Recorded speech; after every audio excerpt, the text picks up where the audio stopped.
Providing children with food that is nourishing as well as culturally relevant to them. That is the mission of one of the country's largest Black-owned K-12 school food management company, and they're called Red Rabbit. And recently they announced their expansion into the greater Philadelphia and South Jersey area. So joining me now to talk about this is Rhys Powell, the founder of Red Rabbit. Rhys, thanks so much for being with us.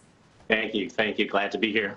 This is so important, Rhys. You've said that choosing to feed children diverse and nutritious food is an act of social justice. Talk about this philosophy. Sure. Well, at Red Rabbit, we've chosen to celebrate food from all cultures as our primary mission. It's been something that we've been working on for the last 16 years.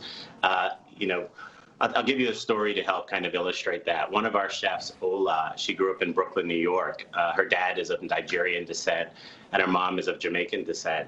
And growing up, she was really frustrated that she never got a chance to see herself and her family's culture reflected in the school lunches. Last year, she introduced a dish onto our menu, the jollof rice and suya chicken dish. It's a dish that has roots in West Africa, and the dish is delicious and it is fantastic.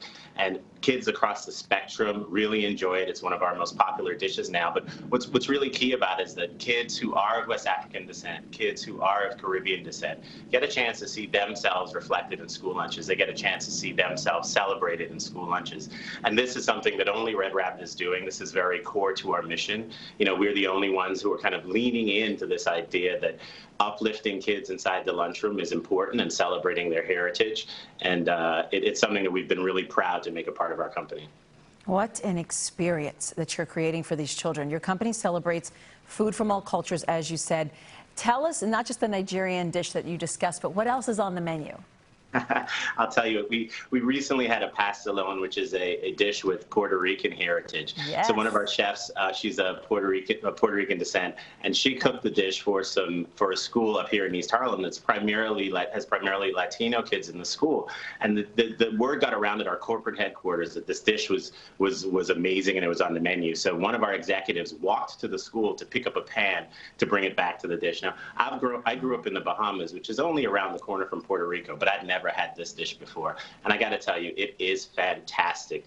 Was one of the most exciting meals that I've had in a long time.